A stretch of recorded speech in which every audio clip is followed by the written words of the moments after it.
Kylian Mbappé, le joueur le plus clivant de la planète. Le meilleur joueur du monde pour certains, une fraude pour d'autres, mais il y a une nuance à apporter autour de ce joueur. Le meilleur buteur de la Liga avec 28 pions devant un certain Robert Lewandowski. Il a déjà battu le record de buts de Karim Benzema en Liga avec 28 buts devant du coup Karim Benzema. Des triplés face à Valladolid ou encore Manchester City. Vous n'êtes pas content?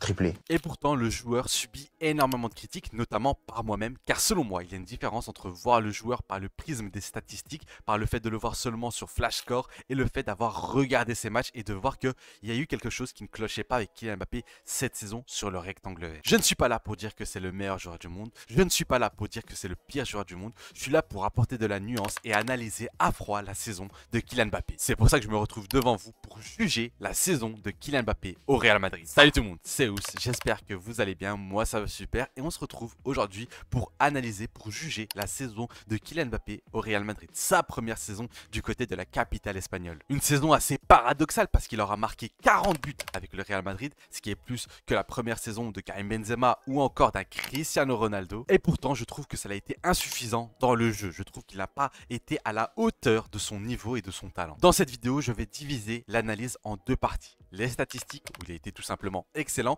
et son apport sur le rectangle vert, avec une petite séquence à la fin pour voir son futur, surtout autour de Xabi Alonso. Stop! Avant ça, je prends quelques secondes pour vous inviter à liker la vidéo, ça aide énormément la chaîne et ça m'aide énormément, ça permet de contribuer à l'évolution de la chaîne YouTube. N'hésitez pas à vous abonner, encore une fois, ça aide énormément, et de mettre la cloche de notification pour ne pas rater les prochaines vidéos. N'hésitez pas à me dire en commentaire ce que vous avez pensé de la saison de Kylian Mbappé. Moi, je vous laisse avec la vidéo. Kylian Mbappé, statistiquement, cette saison, c'est très fort. 40 buts avec le Real Madrid, 28 en Liga, 7 en Ligue des Champions, des buts en Supercoupe d'Espagne et en Supercoupe européenne. Donc l'impression que Kylian Mbappé statistiquement a rempli sa mission, c'est-à-dire marquer des buts. Surtout qu'il portait évidemment le numéro 9 dans le dos, c'est ce qu'on attendait de lui. Mais on attendait aussi un peu plus de sa part, surtout quand on parle d'un joueur aussi grandiose, aussi talentueux que Kylian Mbappé, surtout quand il nous aura fait rêver pendant de nombreuses saisons. 28 buts en 32 matchs de Liga, concrètement il a contribué principalement à la réussite du Real Madrid en Liga, ou en tout cas à la réussite pour obtenir cette seconde place derrière un très grand FC Barcelone. Ligue des Champions, 7 buts pour une première saison au Real Madrid, c'est plutôt pas mal, des buts en finale qui ont été assez importants, même si au final le Real Madrid n'aura pas gagné grand chose, si ce n'est cette super coupe européenne en début de saison face à l'Atalanta. Et ce qui est trompeur avec Kylian Mbappé, c'est qu'on a l'impression que ces buts n'ont pas compté, car le Real Madrid au final ne gagne pas grand chose. C'est peut-être ça aussi qui fait défaut à Kylian Mbappé cette saison et qui fait qu'il a subi énormément de critiques, c'est que ces buts malheureusement n'ont pas été récompensés par un trophée majeur pour le Real Madrid. Pourtant, selon moi, c'est peut-être l'offensif qui a le plus répondu présent statistiquement. Dans le jeu, on le verra un peu plus tard, c'est peut-être un peu différent, mais statistiquement, il a rempli son rôle de marquer des buts. Moi, malheureusement, j'ai une petite retenue vis-à-vis de ses statistiques, vis-à-vis de ses buts, c'est qu'il a marqué pas mal de buts, pas mal de triplés, mais face aux équipes qui étaient bonnes défensivement, qui étaient très solides, qui étaient très compactes, j'ai l'impression que malheureusement, il n'a pas trouvé la faille. Arsenal en Ligue des Champions, il marque 0 but. Atlético Madrid, il ne marque pas.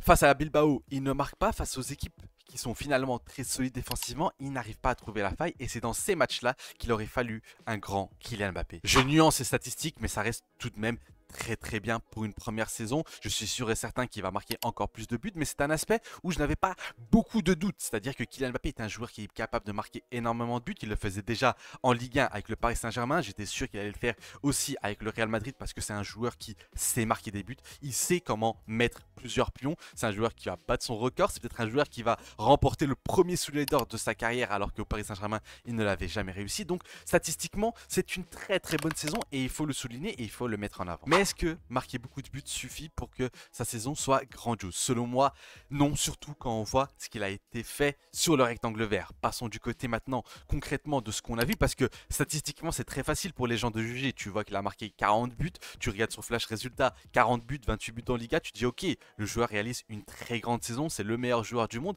Mais attention, il faut nuancer parce que sur le rectangle vert, ça a été très compliqué. En début de saison, c'était tout simplement chaotique. On va pas se mentir, c'était un joueur qui avait du mal à trouver sa place au sein de ce Real Madrid, qui jouait de manière dénaturée, c'est-à-dire qu'il essayait de dénaturer son jeu. Il essayait de jouer comme un playmaker entre guillemets, parce que oui, ça je peux le mettre dans son sens, c'est que au Real Madrid cette saison, il y a eu un collectif défaillant, chaotique, c'est-à-dire qu'il y avait pas de jeu, que Carlo Ancelotti a tout simplement été anéanti tactiquement. Ce qui a donné un Kylian Mbappé qui redescendait énormément, qui décrochait énormément, non pas pour combiner, mais plus pour toucher le ballon très bas sur le rectangle vert. Et on le sait depuis quelques mois, depuis quelques années, Kylian Mbappé, quand il décroche, c'est très compliqué. Je trouve que techniquement, il est à des années-lumière de son niveau. Ses prises de balles sont mauvaises. Son corps est bien trop lourd. Sa capacité à exécuter un geste sont trop lents par rapport aux saisons dernières. Quand il a arrêté et qu'il reçoit le ballon, il n'arrive pas à porter le ballon. Il n'arrive pas à faire la différence et ce n'est pas grave, c'est un joueur qui doit miser sur ses qualités. Il y a une interview qui est sortie actuellement où il disait à Omar Da Fonseca que trouvait que c'était plus important d'améliorer ses points forts et de, entre guillemets, négliger ses points faibles. Mais sur le rectangle vert, c'est un joueur qui ne mise pas sur ses qualités. Les qualités de Kylian Mbappé, qu'est-ce que c'est? C'est la vitesse, c'est l'accélération, c'est la capacité à prendre la profondeur, c'est cette capacité à pouvoir éliminer avec le ballon en étant en train d'accélérer, cette capacité à pouvoir marquer des buts de n'importe quelle position, de loin, dans la surface, des demi-volées, en éliminant le gardien, en éliminant les défenseurs. Donc c'est ça les qualités d'un Kylian Mbappé, un joueur qui dévore les espaces. Et pourtant cette saison, on l'a pas assez vu prendre cette foutue profondeur. Ça a été mon grand combat cette saison contre Kylian Mbappé, c'est-à-dire que j'étais déçu de le voir jouer un jeu qui n'était pas le sien. Il ne sera jamais un Neymar, il ne sera jamais ce joueur qui prend la balle et qui fait la différence. Arrêtez. Il n'est même plus ce joueur qui est capable de faire la différence sur le côté gauche. On l'a vu, sa vitesse d'exécution est trop faible, trop lente. Donc quand je le vois essayer de jouer, entre guillemets, le meneur de jeu, le playmaker, il n'a pas la qualité de passe suffisante. Il n'a pas une qualité, une vista suffisante, une qualité technique suffisante. Aujourd'hui, c'est un joueur qui est très rigide. Il s'est un peu transformé comme Cristiano Ronaldo à la fin de sa carrière, à la fin de son ère au Real Madrid. C'est-à-dire que c'est un joueur qui, dans les 15 derniers mètres, était excellent. Et on l'a vu encore une fois hier soir lors du match face à Mallorca. Dans les 15 derniers mètres, il a encore ce coup de rein très facile de pouvoir éliminer et marquer rapidement. Et c'est ça les qualités de Kylian Mbappé. Et c'est en cela que j'ai été déçu cette saison. C'est qu'il n'a pas misé sur ses qualités. Il a voulu jouer un rôle qui n'était pas le sien. Par contre, il nous aura montré que c'est un joueur qui est capable d'être un vrai numéro 9. C'est-à-dire qu'il était capable de prendre la profondeur, d'attaquer l'espace. D'ailleurs, quand il le fait, c'est généralement l'un des meilleurs joueurs du monde. Quand il réalise des performances en adéquation avec ses qualités, avec les qualités qui le mettent en avant, c'est un joueur tout simplement d'une autre envergure. C'est le Kylian Mbappé qu'on a connu des années précédentes. Mais il ne sera jamais ce joueur qui va décrocher au milieu de terrain pour pouvoir créer le jeu comme un certain Karim Benzema. Je sais que Carlo Ancelotti a dit qu'il demandait à Kylian Mbappé ce qu'il demandait à un Karim Benzema. Sauf que ce sont deux joueurs immensément différents. Deux joueurs avec des qualités différentes. L'un est plus tueur, l'autre est plus dans la création du jeu. Un Karim Benzema avait cette âme de numéro 10, alors que Kylian Mbappé ne l'a tout simplement pas parce qu'il n'a pas cette finesse technique. Moi, je me suis arraché les cheveux cette saison quand je le voyais descendre au milieu de terrain et essayer de créer du jeu, alors qu'il n'a pas ces qualités. Vous l'aurez compris, j'ai été déçu du fait qu'il s'est dénaturé cette saison au Real Madrid. D'ailleurs, il le faisait aussi la saison dernière avec le Paris Saint-Germain où il essayait de toucher plus de ballons et malheureusement, ça a fait qu'il était moins dangereux. Maintenant, un petit point sur ses relations avec un Vinicius ou avec un Rodrigo. On l'a vu cette saison avec Vinicius, ça a été assez compliqué. Les deux ont dû trouver leur repère. On sait que c'est deux joueurs qui aiment partir du côté gauche, même si on sait que Vinicius connaît un peu plus la largeur. Ça a été compliqué leur combinaison en deux. On sent qu'ils ne parlent pas vraiment le même football. Ils combinent pas très bien. De toute façon, ce sont deux joueurs qui combinent de base pas excellemment bien avec les autres joueurs parce que Vinicius c'est un joueur qui a pour habitude de prendre le ballon et provoquer, et Kylian Mbappé est un joueur qui a pour habitude de prendre le ballon et d'aller provoquer et marquer. Mais sur cette fin de saison, on a vu quelques petits points, quelques petites passes, quelques petites combinaisons, notamment face au FC Barcelone où Vinicius va donner 2 passes décisives à Kylian Mbappé qui aura marqué un triplé. Encore une fois, statistiquement cette saison, c'est très très fort de la part de Kylian Mbappé. Donc c'est un duo qui a du potentiel. Avec l'arrivée d'un Xabi Alonso, on peut espérer une combinaison entre les deux. On peut imaginer un futur assez glorieux entre les deux. Pour revenir sur son style de jeu qui a été dénaturé cette saison, tu le vois aussi au niveau des statistiques en termes de passes progressives, en termes de courses progressives. Cette saison, Kylian Mbappé n'a pas été exceptionnel. Pourtant, un Vinicius est capable de faire ça.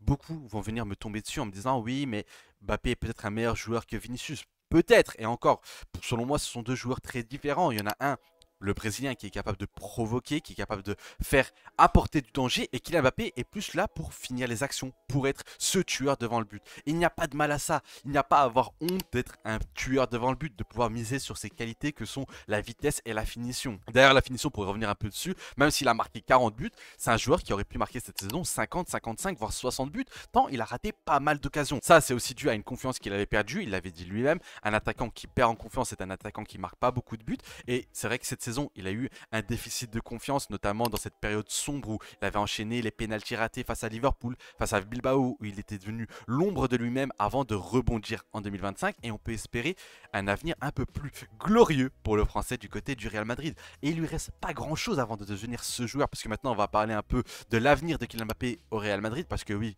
comme vous pouvez l'imaginer, il va rester au Real Madrid, il vient de débarquer, c'est le chouchou de Florentino Pérez, et puis j'ai hâte de le voir avec un certain Xabi Alonso. En effet, on peut imaginer que le tacticien basque va pouvoir miser sur un Kylian Mbappé, pas seulement sur Mbappé, mais aussi sur Vinicius, mais pouvoir apporter quelque chose de positif à Kylian Mbappé. Moi je suis sûr et certain, et je signe dès maintenant, que la saison prochaine, Mbappé va marquer peut-être 60 buts. Pourquoi? Parce que le collectif, si tout se passe comme prévu, va être beaucoup plus rodé. Il va avoir plus de ballons intéressants. Il va pouvoir s'occuper que de son côté, c'est-à-dire la partie, les 15-20 derniers mètres, cette capacité de prendre la profondeur, d'attaquer les espaces, de dévorer ces espaces, de finir les actions avec un milieu de terrain qui sera plus solide, qui sera plus créatif, avec notamment un Arda Güler, avec un Jude Bellingham un peu plus bas sur le rectangle vert, avec des pistons qui vont apporter des centres.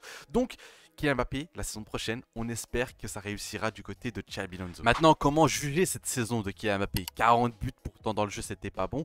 Eh bien, pour moi, cette saison finalement de Kylian Mbappé est une bonne saison d'adaptation. C'est une saison où il aura planté énormément de buts, où il aura montré des choses très intéressantes, notamment face au FC Barcelone, où il a souvent été le danger numéro 1 cette saison. C'est un joueur qui aura montré ses qualités, c'est un joueur qui a confirmé qu'il était capable de jouer au poste de numéro 9, qui ne doit pas forcément jouer au poste d'ailier gauche, parce qu'à l'époque, on disait non, mais il doit jouer ailier gauche quand ça allait pas bien, quand il était en numéro 9. Mais pour moi, c'était seulement des excuses quand il est en forme, quand il est en confiance. C'est un joueur qui totalement capable de jouer au poste de numéro 9, il a les qualités pour, il a les qualités nécessaires. Effectivement, il doit revoir son positionnement, il doit moins décrocher, mais j'imagine et j'espère qu'avec un Xabi Alonso qui arrive du côté du Real Madrid cette saison pour appliquer et donner des ordres un peu plus précises, cadenasser un peu plus le joueur, le laisser plus de liberté dans les 20 derniers mètres, mais de lui dire de justement ne pas décrocher, sinon ça crée un déséquilibre en attaque. Sa saison, je ne lui mets pas un 10 sur 10, je ne lui mets pas non plus un 4 sur 10. Moi, pour moi, sa saison, c'est un 6,5, un 7, parce que oui, elle a marqué beaucoup de buts, mais malheureusement dans le jeu, ça a été trop insuffisant. J'aimerais juste rajouter une dernière chose. Kylian Mbappé n'est pas la cause de cette mauvaise saison du Real Madrid. Son arrivée a contribué à la mauvaise saison. Non pas le joueur, mais son arrivée, car c'est Florentino Pérez qui a forcé pour avoir le joueur français, alors que l'équipe du Real Madrid fonctionnait bien, que c'était un profil qui n'était pas nécessaire à ce Real Madrid. Maintenant qu'il est là, ce n'est pas de sa faute. Ce n'est pas parce qu'il est arrivé au Real Madrid, ce n'est pas parce qu'il est dans l'équipe que ce Real Madrid est mauvais. C'est surtout un problème d'institution de Florentino Pérez qui n'a pas remplacé Toni Kroos. Malheureusement, Kylian Mbappé va être un peu le bouc émissaire parce que c'est l'image de ce Real Madrid qui ne fonctionne pas. Il va rejoindre un club qui avait gagné avec des champions, qui va se faire éliminer, qui va faire une saison blanche. Il quitte une équipe qui marchait pas pour au final être en finale de Ligue des Champions. Donc forcément, les critiques envers Kylian Mbappé font qu'il est devenu le bouc émissaire. Mais attention à ne pas se tromper de combat. Ce n'est pas la faute de Kylian Mbappé. Peut-être que son arrivée a provoqué énormément de déséquilibre, mais c'est Florentino Pérez qui a forcé à amener Kylian Mbappé. Voilà la fin de cette petite vidéo analyse à froid de Kylian Mbappé, le joueur qui a été très clivant. C'est un joueur qu'on adore ou qu'on déteste, il n'y a pas de juste milieu avec ce joueur. C'est mon point de vue sur la saison de Kylian Mbappé, 6,5, 7 sur 10, beaucoup de potentiel. On peut s'attendre à un Kylian Mbappé encore plus fort la saison prochaine et il sera plus fort, je vous le dis, avec un Xabi Alonso, un coach qui va apporter vraiment un dynamisme différent, un peu plus offensif du côté du Real Madrid. Maintenant, j'ai hâte de vous lire en commentaire, que vous me disiez ce que vous avez pensé de la saison de l'originaire de Bonji. Moi, en attendant, je vous invite à liker la vidéo si elle vous a plu, ça aide énormément à la chaîne, à vous abonner si ce n'est pas déjà fait et mettre la cloche de notification pour ne rien rater lors des prochaines vidéos. Mettre en commentaire ce que vous pensez de Kylian Mbappé. Je vous dis à très vite, c'était Ous et un avis Noé dans la mer.